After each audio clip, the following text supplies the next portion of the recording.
Mirá, nací el 28 de diciembre de 1958 al lado de un cerro que se llama Boquerón, en Paso Manuel Díaz Rivera. Rivera. ¿Y tu infancia transcurre ahí, en ese lugar? Mirá, mi infancia ahí no, fue muy breve ahí porque era un ranchito de adobe y terrón y justo cuando yo nazco, mi nacimiento fue por la inundación del 58, ahí tuvo que salir mi madre y mi padre conmigo en andas y de ahí se trasladaron a otro lugar, pero siempre en campaña. ¿A qué se dedicaban tus padres? Mirá, mi padre y mi madre eran chacareros, a posterior de mi nacimiento mi padre policía. Bien. ¿Hijo único? ¿Tenés hermanos, hermanas?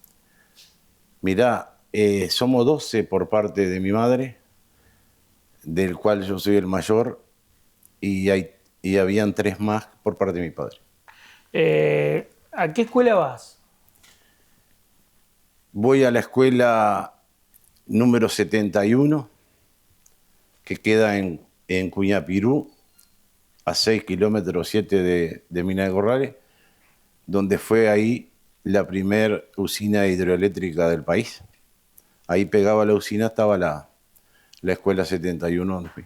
¿Y a cuánto te quedaba de tu casa? 2 kilómetros, 3, 2,5. Uh-huh. ¿Ibas solo? ¿Ibas acompañado de los hermanos? ¿De las hermanas? Iba con algún hermano, uno anda por acá ahora, una hermana, y íbamos descalzos porque no teníamos calzado y llevábamos unas alpargatitas que eran marrón, alpargata rueda, y ahí antes de entrar a clase, que entrábamos a las 10 de la mañana, nos lavábamos una cañada a los pies y nos secábamos y dejábamos las toallitas secando y ahí usábamos. Cuando salíamos, terminaba las clases, volvíamos a guardar las zapatillas en una bolsita y descalzo para casa nuevamente. ¿Qué te acordás de esa escuela? ¿Hay alguna maestra, algún maestro que haya marcado? A mí me marcó, no sé si será viva en la actualidad, que siento nostalgia de verla si hubiera podido, ¿no? Irma Lotito se llama. Esa maestra nos dio mucho, o sea, aparte de enseñarnos, fue mi segunda madre. ¿Por qué? Y cómo nos trataba, porque en ese tiempo era primero, segundo, tercero, cuarto, quinto y sexto en el mismo salón. Claro, multigrado, ¿no? Claro, Todas las escuelas estábamos rurales, ahí, sí. según la edad, era lo que te enseñaban, Sí, básicamente. y según la clase era el banco que estaba sentado. Pero también me mandaba una cartita a casa pidiendo que si yo podía quedarme, cuando no venía una sobrina, porque venía ella el lunes y se iba el lunes de noche, el viernes de noche.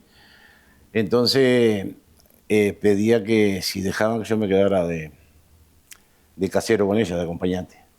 Y para mí era una felicidad quedarme ahí ayudándola y esas cosas. ¿Por qué? Por el trato que me dispensaba. Uh-huh. Sí. A ver, haces la escuela ahí, Sí. los 6 años. Sí. ¿Y después qué pasa con tu vida? Y con mi vida pasa que económicamente no podían mandarme a estudiar porque no había dinero para, como lo que hay ahora, la tarjeta de estudiante. Entonces no había dinero y no había para comprarme ropa y esas cosas, eran muchos hermanos. Entonces yo quería ser veterinario. Me cruzaba por la cabeza eso. Y como me dijeron que no podía el año siguiente ir al liceo, me enojé y me fui de casa. Me fui para una estancia. ¿Así nomás? Sí. Rebelde. De buenas a primeras me fui por una estancia. El dueño de la estancia se llamaba Américo Calveña. ¿Y esa estancia estaba muy lejos de tu casa? Y estaba como a 10 kilómetros. ¿Y cómo fue que resolviste irte? ¿Ya sabías que esa estancia necesitaba porque íbamos a pescar ahí y era amigo de mi padre.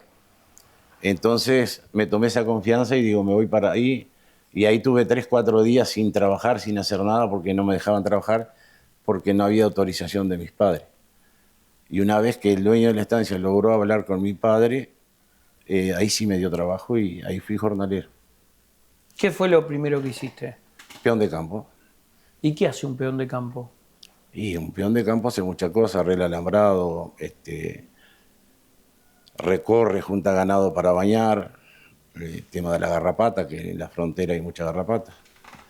En el invierno atiende la aparición de la oveja, que están los corderos y están los zorros, y hace muchas cosas. ¿Dónde dormías?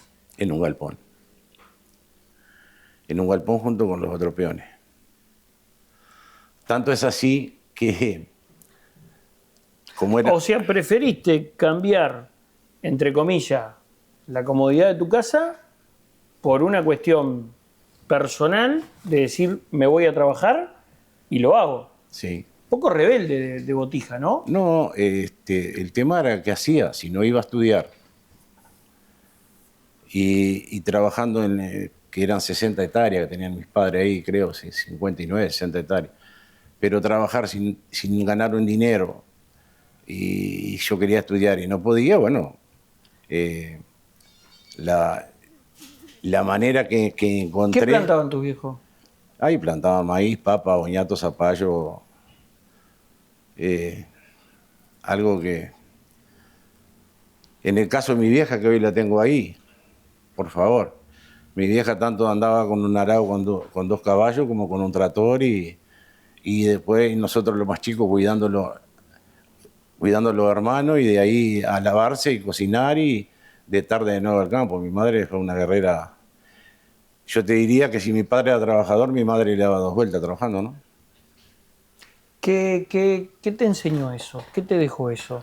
Porque hay una herencia, digamos, que no es monetaria, que no es económica, es de ejemplo, ¿no? Es intangible, es lo que vos absorbés o ves desde chico, ¿no?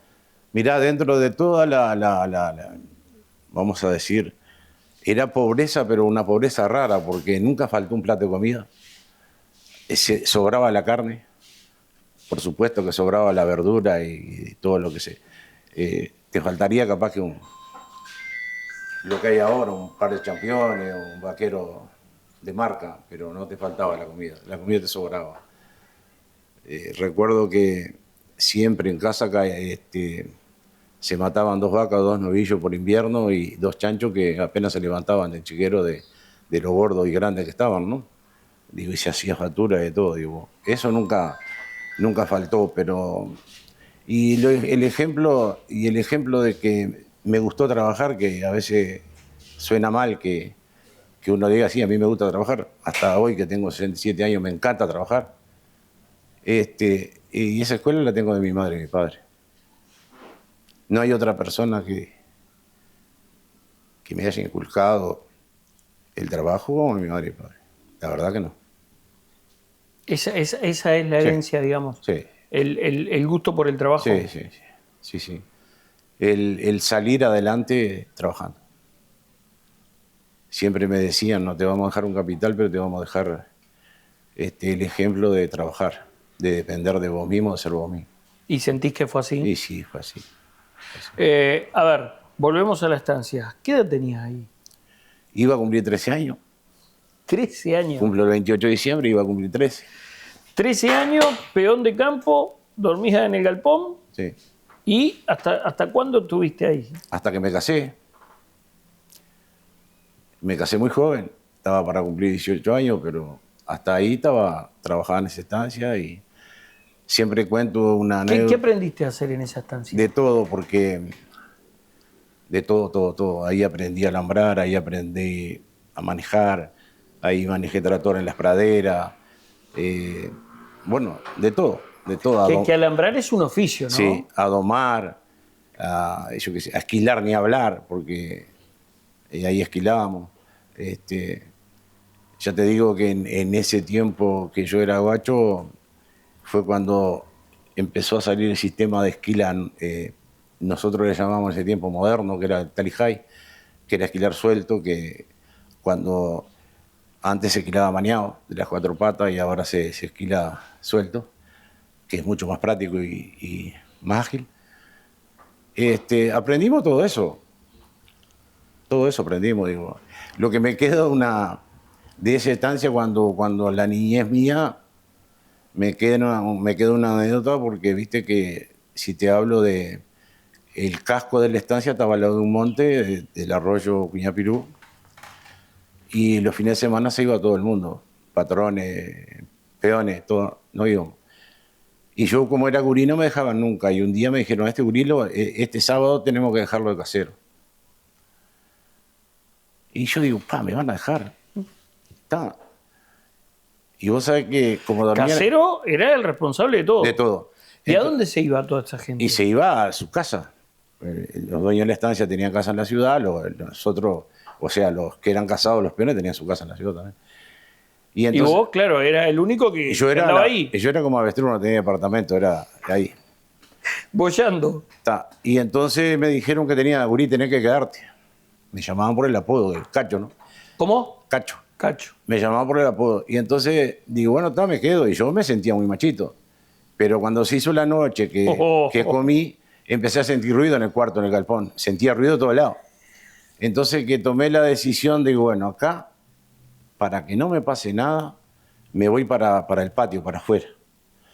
Entonces caminé unos metros, había unas chircas, y ahí puse unos cueros, unos pelegos y un bonchito. Y los perros, viste que en esta estancia hay muchos perros, y se fueron todos conmigo. Entonces yo, si sentía un ruidito, levantaba la cabeza y miraba a ver qué pasaba. Hasta que no clareó el día, no me moví de ahí. Al otro día era... Y entonces, claro, el lunes todo el mundo me preguntaba, che, gurí, ¿cómo te fue? Impecable. Impecable. Sí, pero la cama no la atendiste. Dice, ¿está tendida la cama? Digo, ¿cómo no? Digo, ¿la atendí? ¿Cómo no? No, me dice, pues bueno, ahí no te acostaste. Claro, ya sabían los veteranos que yo estaba con un susto tremendo, pero fue así. A ver, trabajás ahí hasta que te casás. ¿Dónde conoces a tu señora? En un baile, en el Club de los Trabajadores en Mina Corrales. Ahí mismo. Ahí, en ese pueblo, Mina Corrales. Bien, ¿y te casás antes de los 18? Sí, ahí. ¿Y después qué pasa? Y después, bueno, tuvimos 3 hijos y ahí empezaron a haber problemas porque yo ya ahí me había ido de esa estancia, con otro susto más grande que ese, porque me había ido de capataz a una estancia y cabaña de Juan José Ciñerís, que era estancia y cabaña La Nena, de los Ciñerís de Rivera. Y entonces que era muy conocido, sí, claro, muy poderoso el campo. Sí, ¿no? Y todo, y la gente, ¿no? Y entonces ahí me fui. ¿Y a qué se dedicaban? ¿Ganado? Ganado, sí. Exclusivamente ganado. Ganado, sí. Y cabaña, también tenía cabaña de puro de jero. Y bueno, ahí tenía un susto tremendo, pero ahí tuve, y como la señora nunca quiso, nunca le gustó el campo, y tomé la determinación de separarme y dejé el campo. Ahí fue que dejé el campo, con 23 años dejé el campo. ¿Y el susto por qué fue? Por la responsabilidad de todo. Que eran 3.600 hectáreas y había que... 3.600 hectáreas. Y había que cuidar todo. Sí. ¿Nunca te arrepentiste? No, nunca, porque Dios, después, soy muy creyente en Dios. Y Dios siempre ha estado conmigo y me ha ayudado, y logré hacer una buena familia nuevamente, y logré tener trabajos buenos. Una vez que me vine para acá, logré tener buenos trabajos y cuidar los trabajos, porque... Ahí directamente te vas del campo, ¿y a dónde venís? Ahí me voy del campo y paso unos meses en Rivera, comprando mercadería brasilera, con 2 bolsos grandes, y vendiéndolo a almacenes de la ciudad de Tacuarembó, almacenes periféricos. ¿Eras, como es que le llaman en Melo, un quilero? Sí, bagallero, yo qué sé, algo parecido. ¿Y cómo hacías que te ibas? Me tomaba un ómnibus Copay, que es esa empresa Copay de Paysandú. ¿Existe todavía, sí, o no? existe, claro. Y generalmente no la revisaban mucho. Entonces llevaba esos 2 bolsos y vendía. Pero eso no era para mí, algo que estaba fuera de la ley y que no era para mí, que no era un futuro. Pero las circunstancias lo obligaban a uno. Claro, y cuál es, por eso es una historia tan versátil la mía, ¿no? Porque vos sabés que estoy en eso y en la jefatura de Rivera me encuentro un amigo que habíamos ido a la escuela prácticamente juntos, que económicamente estaba muy despegado de mí, el padre tenía estancia. Pero se había peleado con el padre porque se había enamorado de una chiquilina que era muy pobre y el padre no quería. Entonces le había sacado de la casa, que se fueran. Y ese muchacho sacó hace muchísimos años el primer premio en un festival en Durazno, Edgar Uriarte se llama, de folclore, tocando la guitarra y cantando. Bueno, con ese muchacho lo encuentro ya te digo, en la jefatura de Rivera y nos ponemos a conversar y me dice, le digo yo, ¿qué hace Edgar? Dice, me voy para Canelones. ¿Qué? ¿Te vas para Canelones? ¿Y de dónde Canelones? Sí, se voy a entrar a la policía. ¿Qué? ¿A la policía vos? Sí, y ahí me cuenta el tema que había tenido con el padre. ¿Y vos qué estás haciendo? Digo, ahí le responde, yo voy allá. Y yo con los bolsitos. Entonces le digo, ¿y yo puedo ir? Vamos, dice que te presento ahí a jefatura. Era dictadura. Entonces, cruzamos nuevamente la plaza, vamos ahí, pide al puerta para hablar con el jefe nos atendió, el escritorio así como pero el hombre estaba parado y con una fusta se golpeaba la bota, se golpeaba con la fusta. Y me dice, ¿usted quiere ir a la policía? ¿Por qué quiere ir a la policía? Porque me gusta ser policía. Mentira, si yo no había querido ingresar a la policía cuando mi padre se jubiló. Pero yo quería algo, trabajo. Bueno, entonces dice, el tren se va hoy 22:30, así que 22:30, den los datos ahí, me mandaron a una oficina, di los datos y subimos todo. Entonces llegamos a las 22, un poquito antes capaz, a la estación de Rivera y empiezo a ver cantidad de paisanos, guayanos, conocidos míos, peón de estancia, de todo era un poco, ¿viste? De todo un poco. Y yo usaba un bigote grande y la patilla acá. Y tomamos el tren y empezaron a darme manija. Dice, Cacho, el primero que haga preso sos vos por el bigote y por esa patilla que tenés. Entonces yo entro, solo de la mía también, entro al baño del tren, el tren obviamente que va con una gilet brasilera y me saco la patilla y me saco el bigote. Pero me corto todito, quedó todito marcado. Pero todo el mundo, cuando volví al vagón, todo el mundo se reía mío. Estaba todo bien.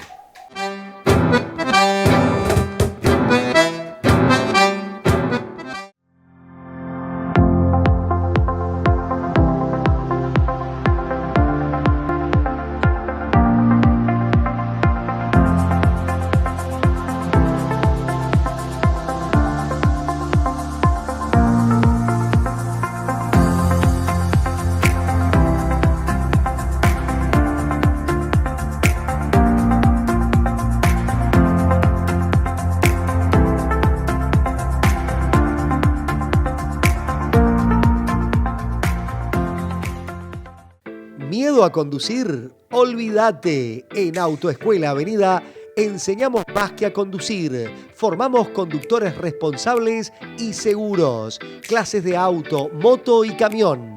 Autoescuela Avenida. Tu licencia, tu seguridad, tu futuro, tu libertad. Autoescuela Avenida. Tu camino empieza acá. Te esperamos. Teléfonos 099-005858 o 092-610-900. Seguinos en Instagram, Autoescuela Avenida_UI. Estamos en Continuación Wilson Ferreira 1302, frente a la pista donde se realizan las pruebas prácticas.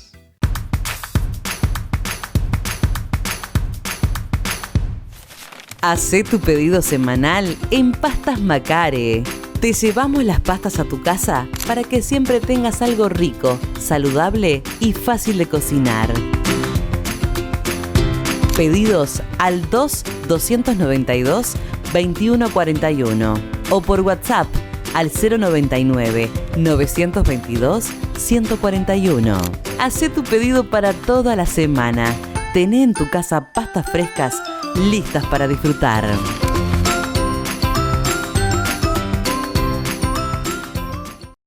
Si este edificio hablara, contaría historias llenas de confianza y crecimiento.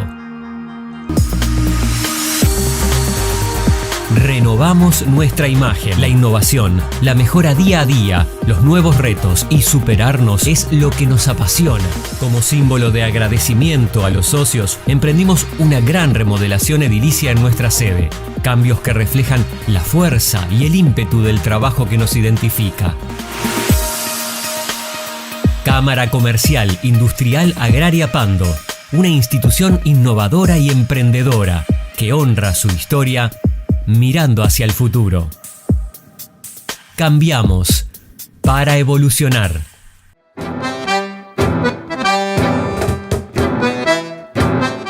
Llegamos acá, nos bajaron las piedras, no sé hasta el día de hoy por qué no nos bajaron Canelones, nos bajaron las piedras. 25 de agosto, van a unas combios que Chanchita a buscarnos, venimos a la Fuerza de Choque Canelones y ahí estamos. ¿A la jefatura? Sí, pero ¿Al no. lado de la intendencia? No, a la Fuerza de Choque en el parque de Canelones. Ah, donde está la escuela de policía. ¿No? Sí, ahí vinimos. Donde nos dieron como alojamiento el Estadio Monegal, la casa del Monegal nos dieron como alojamiento. Entonces ahí estábamos haciendo las pruebas y empezaron a salir gente con la cabeza muy baja y ¿qué habrá pasado?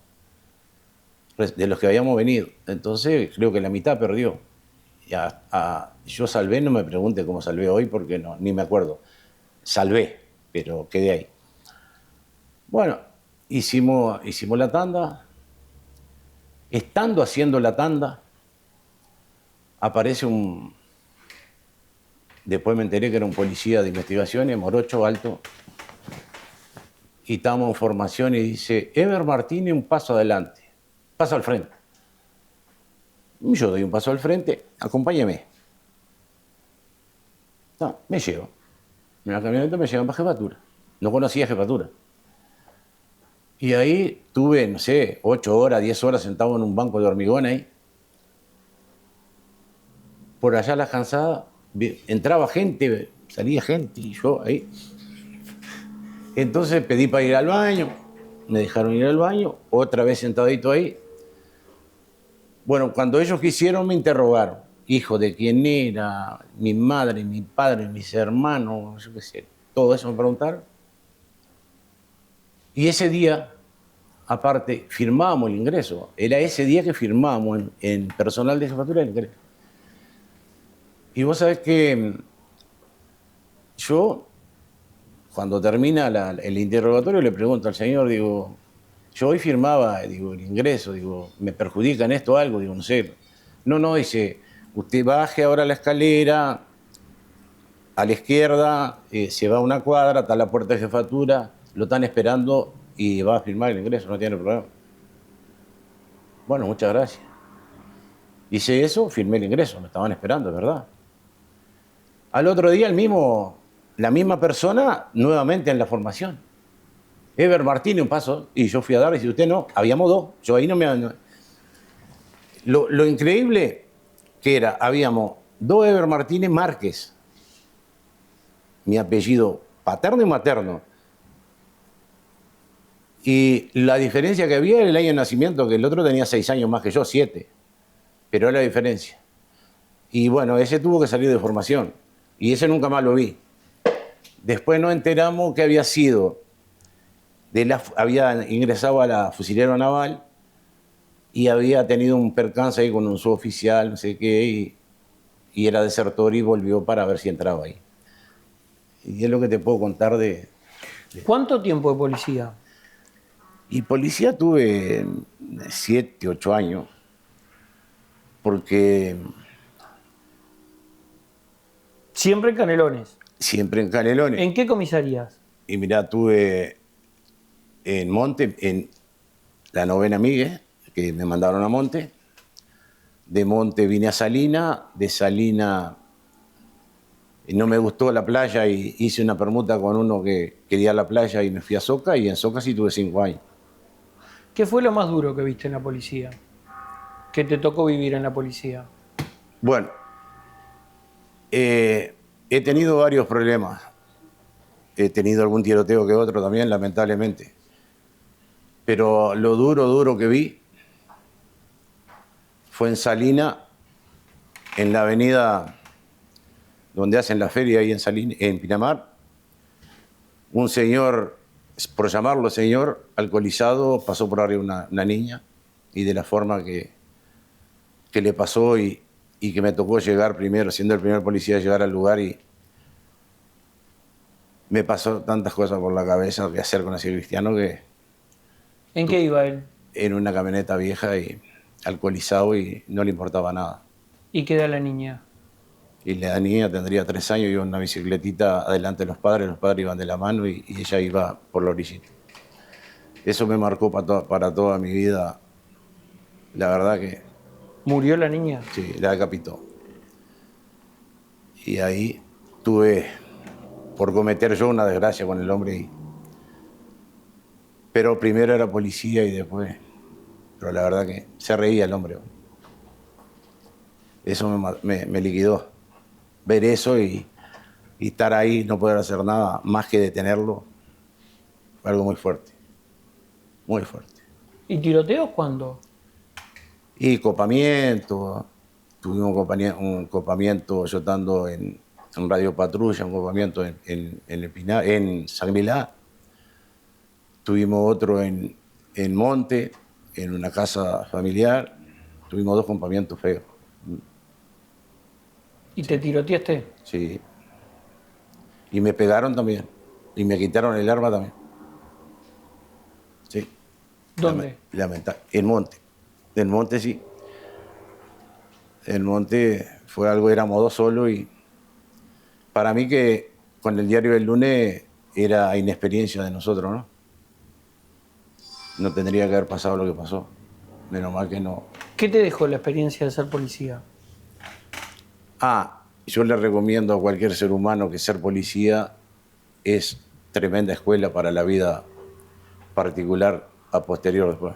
¿Por qué? ¿Qué te enseña? Muchas cosas, muchas cosas. ¿Qué? Hacer gente, a respetar, siempre que seas un buen policía, ¿no?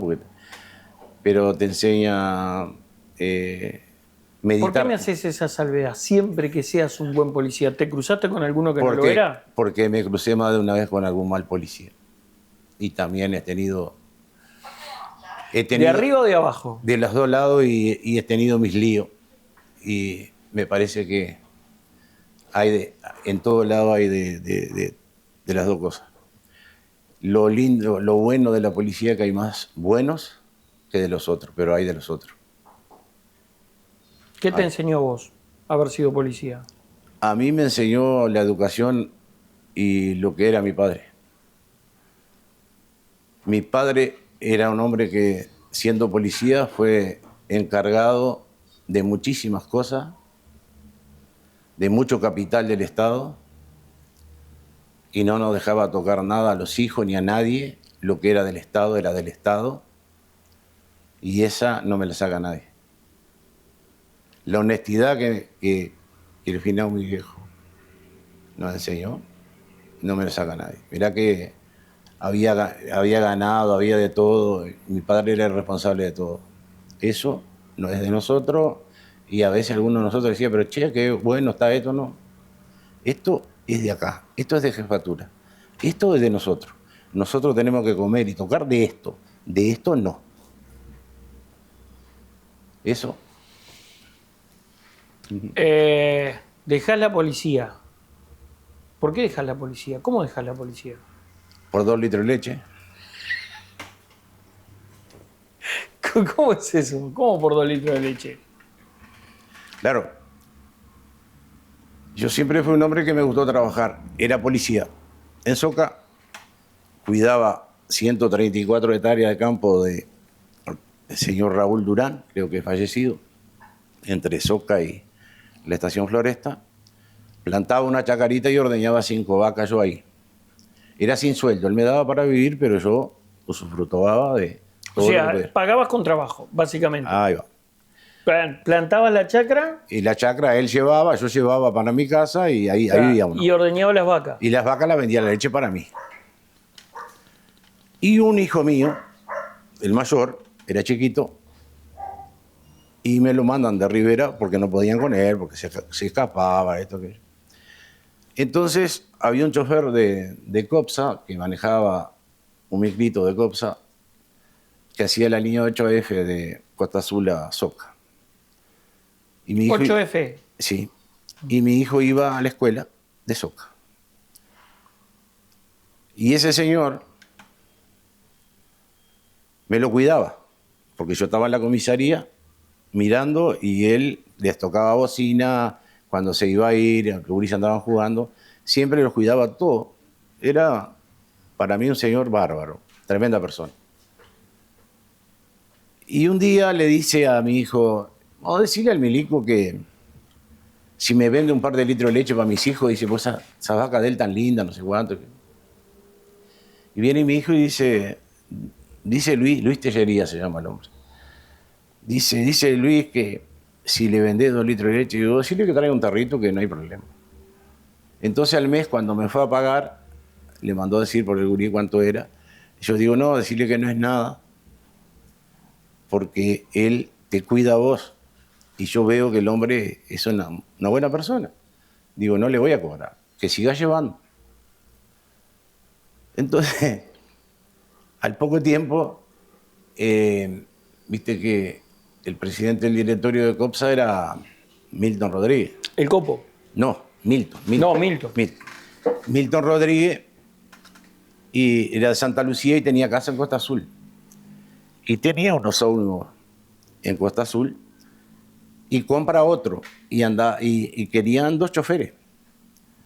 Y Luis Tellería dijo, bueno, qué mejor el Milico Martínez, que está pasando laburo ahí, que entre a Copsa. Y le habla a Milton y me habla a mí y yo voy y doy la prueba a Costa Azul. Y salvo la prueba. ¿No? Entonces ahí, por 2 litros de leche, entra a Copsa. Pará, pero aparte, venís de peón rural, policía y chofer. Sí. Nada que ver con nada, ninguna de las tareas. Pero vos sabías manejar bondi. Sí, sabía porque había manejado camiones. Era más o menos lo mismo. De atrevido había manejado camiones, sí. Sí. Bueno, ¿y el primer destino cuál es? ¿Cuál es la primera línea? Mirá, practiqué desde Costa Azul a Montevideo y anduve por todos lados. Una troja de kilómetro igual. Sí, y después terminé comprando la mitad del ómnibus. Ahora, mi segunda vez que reingresé a Copsa, compré la mitad del ómnibus porque es 121. Por el amor a eso, que está en el Pinar ahora, 121. Y lo compré por eso, porque la verdad que ese número, andaba en el 40 yo, pero era de la flota el 121 donde yo practiqué. Bueno, ¿y qué destino hacías? Y mirá, hacía Costa Azul, Montevideo, Parque del Plata, Montevideo, Montevideo, Santa Lucía, Progreso. Líneas importantes. Sí, siempre. Sí. ¿Y cómo era en aquel entonces ser chofer?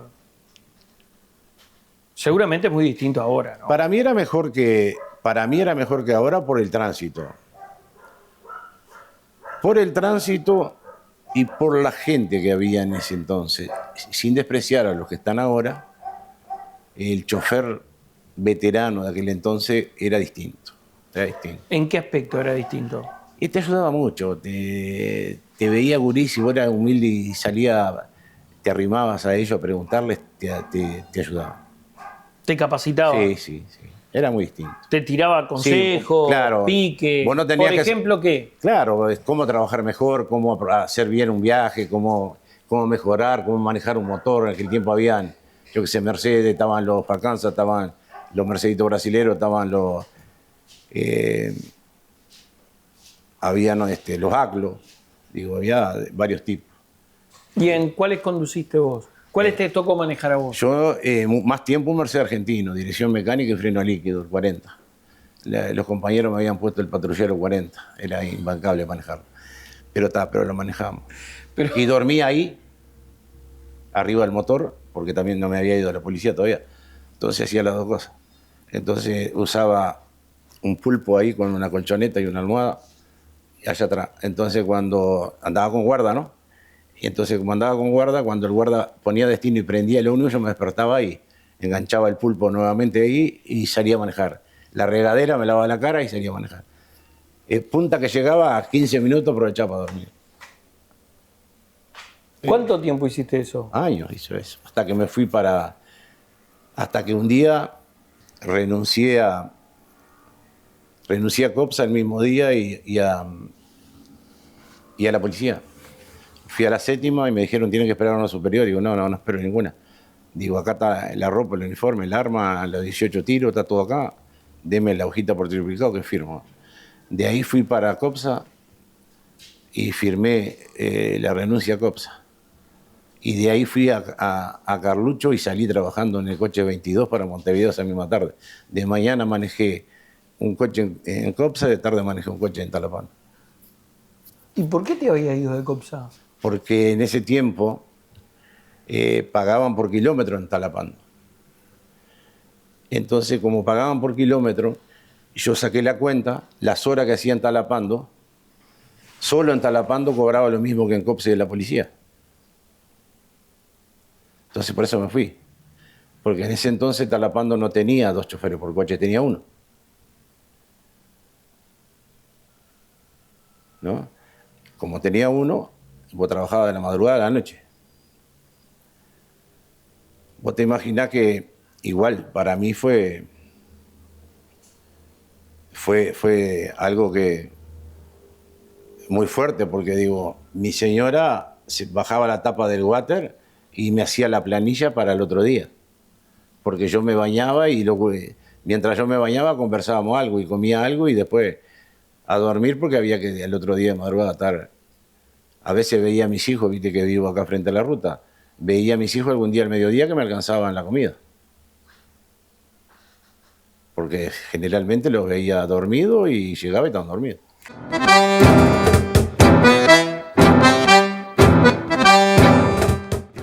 ¿Miedo a conducir? Olvídate. En Autoescuela Avenida enseñamos más que a conducir. Formamos conductores responsables y seguros. Clases de auto, moto y camión.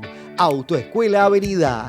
Tu licencia, tu seguridad, tu futuro, tu libertad.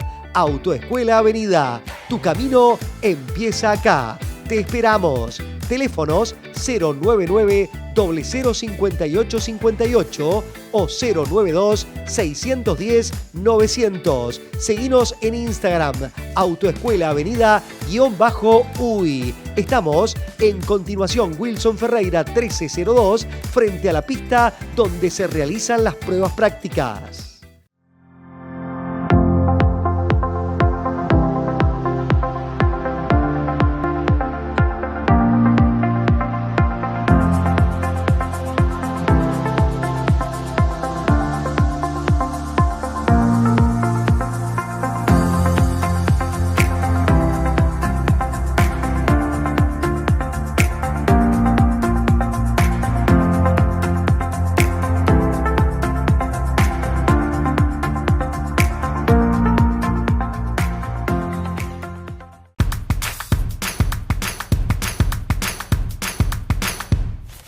Hacé tu pedido semanal en Pastas Macare. Te llevamos las pastas a tu casa para que siempre tengas algo rico, saludable y fácil de cocinar. Pedidos al 2-292-2141 o por WhatsApp al 099-922-141. Hacé tu pedido para toda la semana. Tené en tu casa pastas frescas listas para disfrutar.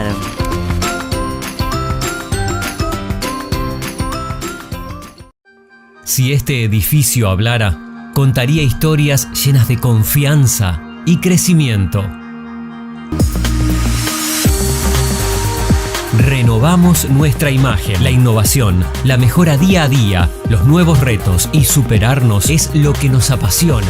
Como símbolo de agradecimiento a los socios, emprendimos una gran remodelación edilicia en nuestra sede. Cambios que reflejan la fuerza y el ímpetu del trabajo que nos identifica. Cámara Comercial Industrial Agraria Pando, una institución innovadora y emprendedora que honra su historia mirando hacia el futuro. Cambiamos para evolucionar.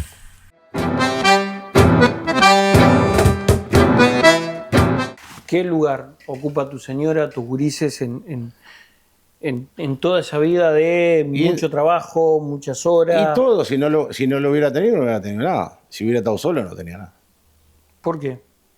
Y no, porque ya capaz que la manera de pensar de uno es, si bien tengo un carácter fuerte y especial, me gusta de compartir, y si no, y solo capaz que no sé, no sabría decirte eso.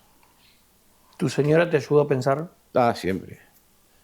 Con con la discrepancia habida y por haber que siempre hay en cualquier matrimonio, si no fuera así, no tenía nada. De eso estoy seguro.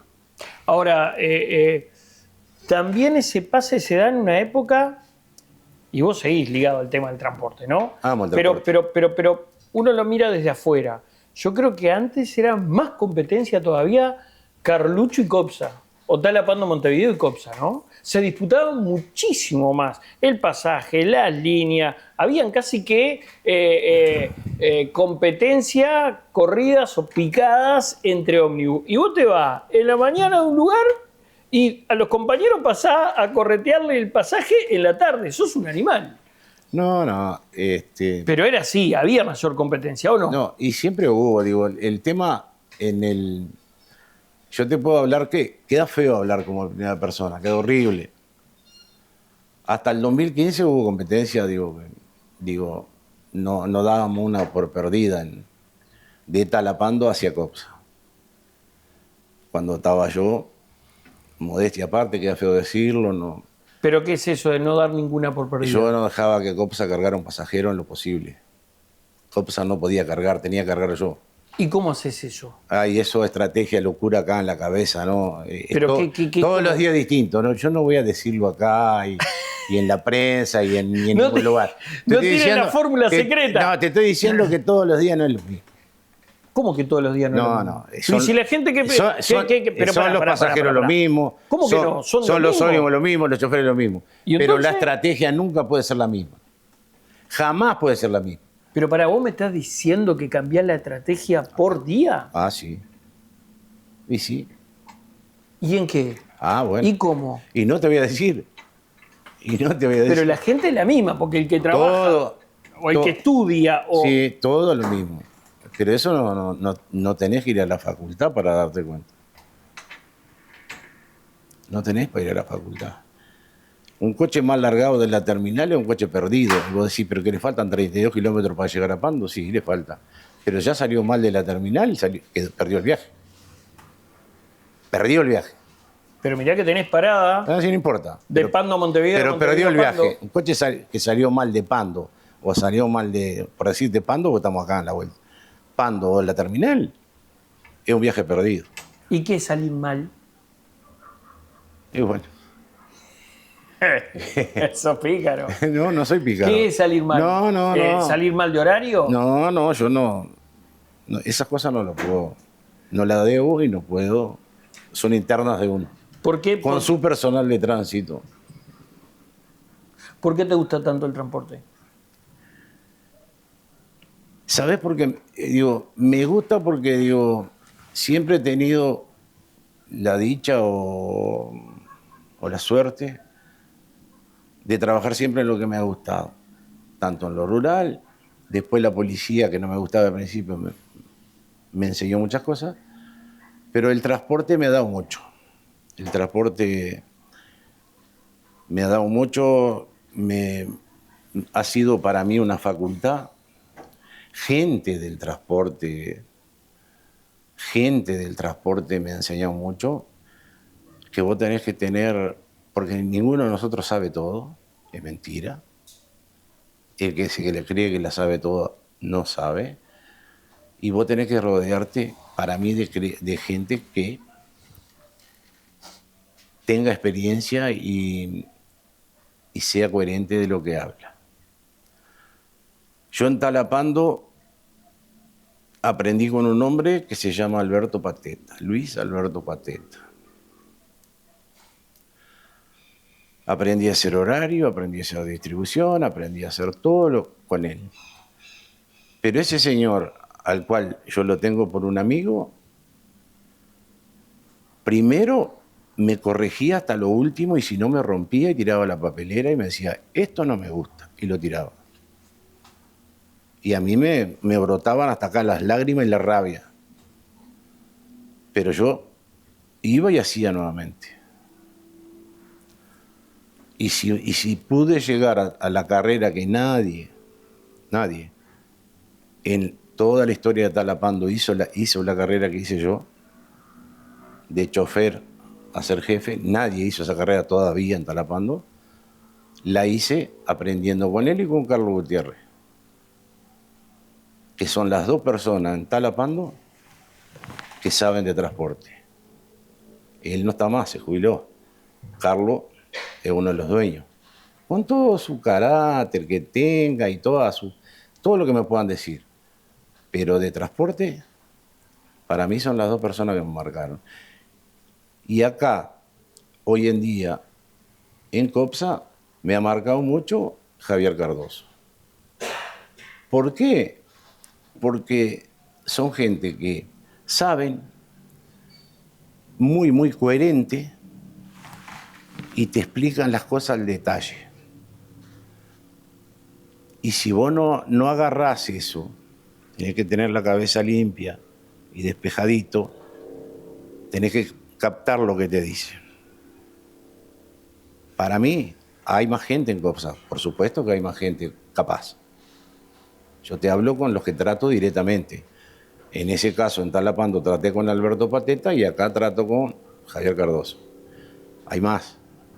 Pero lo fundamental para mí han sido esas dos personas. Yo le he preguntado 1000 cosas a Pateta después que se ha jubilado y siempre me ha ayudado. A Cardoso también, digo, y uno todavía está trabajando. Y lo otro que hay que hacer,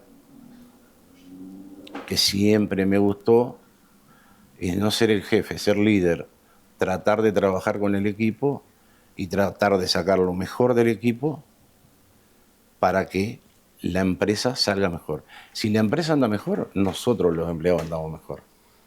Debemos de tener mucho cuidado en eso. ¿Qué pasa con tu pasaje en la política? ¿Cómo es que llegás a la política? ¿Sos edil departamental? Uno ingresa acá a este sector que lo tenés como tuyo y ve ciertas pasiones, ¿no? Ve la huasquería, que vamos a hablar después de eso, ve una actitud patriótica por el pabellón, pero ve además el pañuelo blanco y la bandera del Partido Nacional. ¿Es pasión? ¿No es pasión? ¿Cómo llegás a la política? ¿Por qué el Partido Nacional? No, yo llego a la política porque vengo de sangre no roja, sino sangre blanca. Mis abuelos paternos, mis padres, mi madre ni hablar. Y amo al Partido Nacional, amo la historia del Partido Nacional. Y trato de llevar mi vida como somos nosotros los blancos. Porque nosotros los blancos no somos de decirle a todo amén, ni tampoco de que nos estén dictando norma y tenemos que hacer caso y decir, sí, porque lo dijo fulanito, tenemos que hacer. Nunca fuimos toro de cabaña y no seremos toro de cabaña. ¿Sabés a qué me refiero cuando el toro de cabaña? El toro de cabaña le ponen una argolla en la nariz y le ponen una cuerdita y lo llevan para acá, para allá. Nosotros no. Los blancos en ningún lado. Los blancos, a veces en el acierto o en el error, pero tenemos nuestra forma de pensar muy distinta a mi ver, a otros partidos. Fuiste edil departamental.